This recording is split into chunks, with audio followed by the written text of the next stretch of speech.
Goût de luxe Paris, Made in Paris. Philippe Friedman, bonjour. Bonjour. Jean-Sébastien Coste, bonjour. Bonjour. Vous êtes désormais les co-dirigeants de la marque de montres Triton. Triton, c'est une marque de montres de plongée qui a eu son heure de gloire dans les années 70. Elle est née en 63, qui a vécu jusqu'à la fin des années 70 et à qui vous redonnez vie aujourd'hui. Jean-Sébastien Coste, pourquoi? Qu'est-ce qu'elle a de si incroyable?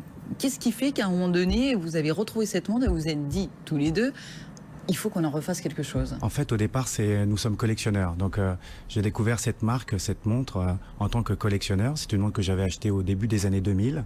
C'est une montre de plongée vraiment très très atypique, déjà de par son design. Je ne sais pas si on peut la montrer à l'antenne, avec donc une couronne qui est à midi.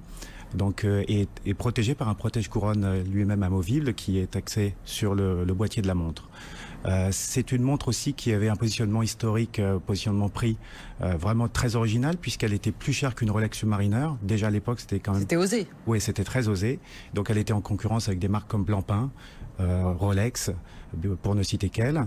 Et puis elle avait aussi une autre originalité, c'est qu'elle était distribuée seulement dans des magasins de plongée, ce qui explique sa carrière commerciale relativement courte.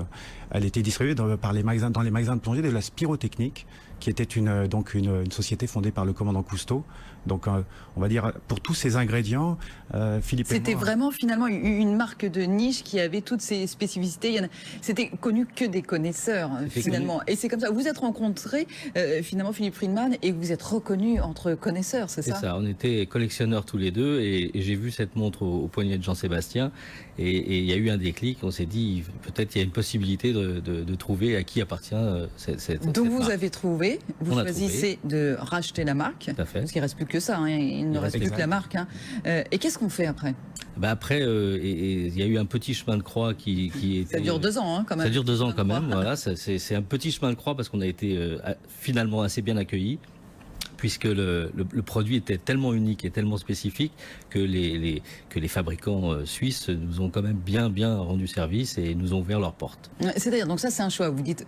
On ne peut pas faire autrement que d'aller en Suisse. Donc vous allez frapper à la porte des Suisses, Jean-Sébastien Coste. Oui. Vous leur dites, voilà, est-ce qu'aujourd'hui on est capable, est-ce qu'on peut refaire, alors pas exactement la même, mais avec tous les codes esthétiques, en fait, c'est ça? Déjà, effectivement, on s'est posé la question, est-ce qu'on refait, est-ce qu'on fait une réplique moderne, ou est-ce qu'on fait une nouvelle montre en gardant l'ADN de l'ancienne? On est allé vers cette deuxième orientation, parce qu'on estime que voilà, on voulait aussi créer une nouvelle montre, mais qui respecte évidemment l'ADN de l'ancienne. Voilà. Et ensuite, après, ça a été effectivement, comme l'a dit Philippe, il a fallu trouver un designer, en Suisse, qui nous a donné une légitimité en nous faisant rencontrer des fournisseurs que nous ne connaissions pas, en fait, puisqu'on n'avait pas de légitimité, entre guillemets. Bien sûr, vous ne venez pas du tout du domaine de l'horlogerie. Ni l'un ni l'autre. Oui. Vous êtes directeur artistique, mais même là, l'horlogerie, c'est tellement spécifique qu'il fallait trouver quelqu'un. Donc pardon, je vous ai coupé, Jean-Sébastien Coste. Et donc là, le designer qui vous donne une légitimité pour trouver les fabricants en Suisse. Voilà, qui nous permet de rencontrer tous les fournisseurs. Et puis ensuite, c'est comme un Lego, si vous voulez. Il faut constituer tout le puzzle, on va dire, qui va concevoir cette montre, toutes les pièces qui vont rentrer dans cette montre pour ensuite les assembler, voilà, en Suisse. C'est comme ça que nous avons fait. Et à chaque fois, j'espère qu'on a pris les bonnes décisions, Philippe et moi. On a toujours été complémentaires dans cette histoire. Comment on finance tout ça, Philippe Friedman? Parce que d'abord, acheter une marque, vous ne nous direz pas combien ça coûte, mais ça coûte un petit peu d'argent. La production, quand il n'y a pas encore de commercialisation, ça coûte encore beaucoup plus d'argent. Comment vous avez fait? On a été un peu comme des Français, c'est-à-dire qu'on est parti à l'assaut. On a vraiment décidé de mettre notre argent personnel, de casser vos tirelires, notre tirelire et de financer le début. Maintenant, la suite sera une autre histoire, mais c'est vrai qu'on a dépensé notre argent. Donc, parce que là, ça y est, il y a des 500 pièces de modèles qui sont sortis. La suite du financement, c'est quoi? C'est une levée de fonds? C'est une levée de fonds, oui. Oui. Que vous envisagez pour quand? Dans l'année de 2016. Il vous faut combien à peu près? À peu près 4,5 millions d'euros à peu près. Pourquoi autant? C'est-à-dire qu'il y a la partie développement des nouveaux produits. Donc il nous faut, pour avoir une légitimité assez rapide, il faut quand même lancer 2 nouveaux produits dans l'année qui suit. Et il faut communiquer. Parce qu'aujourd'hui, nous sommes dans un monde de communication, comme vous le savez très bien, et il faut être visible pour que les détaillants comprennent que c'est une nouvelle marque, mais qui va les aider à vendre leurs produits. Donc, ce modèle, il est sorti, vous le disiez, il a quelques différences, ça s'appelle subphotique. C'est Oui, ça, tout à tube fait. photique. Les mêmes caractéristiques, sauf que cette fois, elle ne va pas à 200 mètres, mais à 500 mètres Exact. de profondeur. On le trouve où, ce modèle? Alors donc pour l'instant donc elle est distribuée en Suisse et en France. On la trouve à Paris, on la trouve également à Cannes et on la trouve à Genève. Voilà. Donc, là, Donc c'est- vous avez trouvé des multimarques déjà qui ont accepté Tout à de distribuer ce modèle. Voilà, exactement, parce qu'en fait les détaillants sont à la recherche de produits originaux. Comme je vous l'ai dit tout à l'heure, nous ne nous serions pas lancés dans cette aventure si la couronne avait été, si le design avait été différent. Donc les bijoutiers ont eu le même réflexe. Ils ont tout de suite aimé cette montre parce qu'elle est différente et qu'on la reconnaît entre toutes. Vous pouvez mettre 50 montres autour de cette Triton. Si vous connaissez le design d'une Triton, ensuite vous ne pouvez pas ne pas la reconnaître. Donc là, c'est juste une première étape. 3 points de vente pour l'instant en France, 2 points de vente à l'étranger. Est-ce qu'il va y en avoir rapidement d'autres? Bien sûr, nous sommes en train de développer donc le réseau de distribution. On pense bien naturellement à Londres, Milan et bien sûr aussi d'autres villes françaises. Philippe Friedman, est-ce qu'on pense au site internet aussi? Bien sûr. Bien sûr. Vous vendez sur internet aujourd'hui? Non, on ne vend pas sur Internet, on privilégie le réseau retail des bijoutiers horlogers parce qu'ils ont la connaissance pour expliquer le produit. C'est un produit qui vient d'arriver et qui a besoin d'une petite explication. Et comme C'est ça, il faut refaire un petit peu de pédagogie, quoi. Absolument. Absolument. Positionnement de prix, vous parliez tout à l'heure que c'était plus cher que la Rolex. Là, on est à presque 5 000 euros. Tout à fait. C'est pareil, c'est un choix. Qu'est-ce qui justifie? D'abord, c'est un choix d'exclusivité. C'est un modèle qui a une certaine particularité visuelle et c'est une fabrication artisanale. Donc, ça justifie le prix de par toutes ces caractéristiques et de fabrication et de positionnement. Et on a été stratégiquement, on a décidé d'aller sur un positionnement qui nous permet aussi de pouvoir développer des produits plus chers par la suite.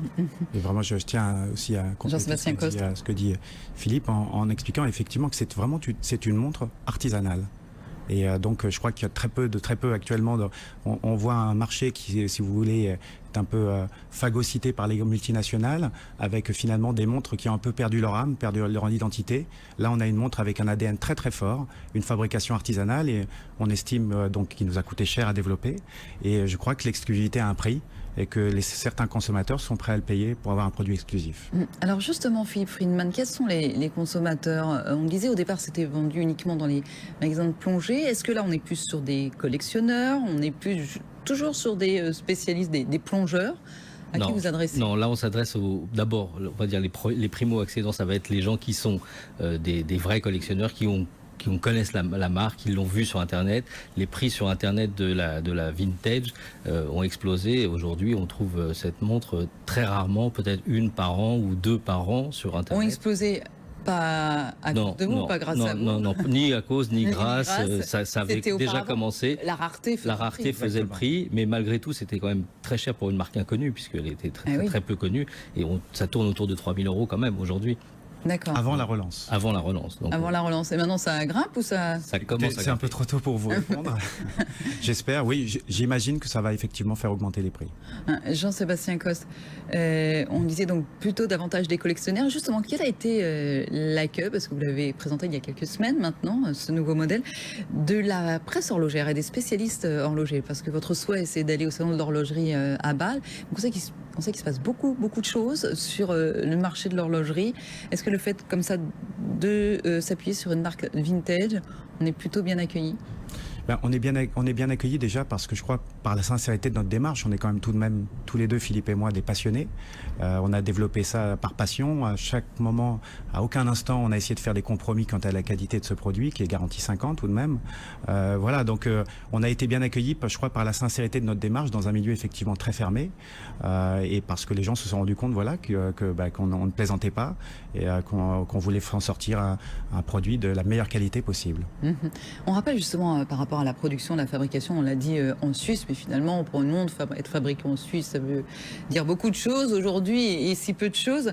Vous travaillez quand même avec des sous-traitants qui travaillent par exemple pour Patek Philippe, pour Richard Mille. Tout à fait. C'est-à-dire qu'on a vraiment décidé d'aller voir des fabricants suisses qui fabriquent en Suisse. On ne va pas rentrer dans un débat sur le Swiss Made, mais voilà, donc c'est vraiment fabriqué en Suisse. Nous sommes allés visiter toutes les usines et voilà, ce sont des artisans, des petits fabricants qui ont un savoir-faire énorme et qui nous l'ont partagé.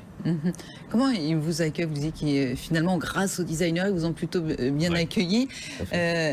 Et en même temps, quand ils travaillent comme ça sur un autre modèle, j'imagine que ça leur plaît aussi d'à chaque fois de faire quelque chose de Absolument, ça leur a vraiment plu. Pour eux aussi. En fait, c'est ça qui nous a aussi, dès le début, on a vu l'intérêt dans leurs yeux, ça se voit tout de suite. Quelqu'un qui est intéressé par un produit, ça se voit tout de suite. Donc dès qu'on amenait la vintage, enfin l'ancienne, ils ont tout de suite compris qu'il y avait quelque chose dans ce produit et que ça valait le coup de nous aider. Et donc ils ont pris... Tout le milieu de l'horlogerie est un milieu de passionnés. Donc ils ont pris ça avec leur passion et leur énergie et ils ont développé ce produit avec nous, main dans la main. On disait c'est une marque, Jean-Sébastien Coste, finalement qui a vécu assez peu de temps, hein, 63. Oui, 63 jusqu'à la fin des années 60 et ensuite il y avait encore quelques montres neuves qui n'avaient sans doute pas été vendues d'ailleurs. Voilà, dans les années 70. Elle était encore disponible dans les années 70. C'est très très court. Alors une histoire hyper courte. Vous parliez de Cousteau tout à l'heure. Il y a éventuellement ça, mais une marque c'est aussi un storytelling. C'est une histoire, et donc là vous ne choisissez pas la facilité parce qu'en plus l'histoire elle est hyper courte finalement, il n'y a pas grand chose à raconter. C'est vrai, l'histoire est courte mais elle est belle.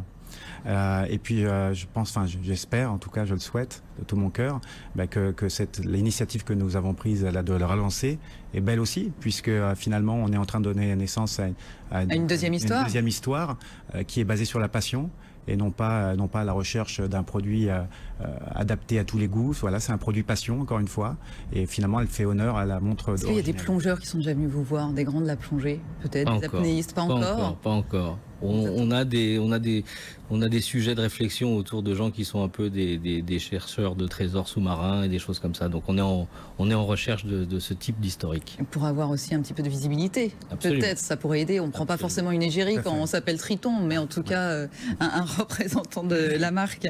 Jean-Sébastien Coste, Philippe Friedman, merci beaucoup à vous. Merci à vous. La marque c'est Triton et donc le nouveau modèle, j'adore, c'est Subphotique. Allez, petite pause gastronomique avec Emmanuel Rubin qui nous fait sortir de Paris. Comme souvent le vendredi, il vous emmène à Chantilly.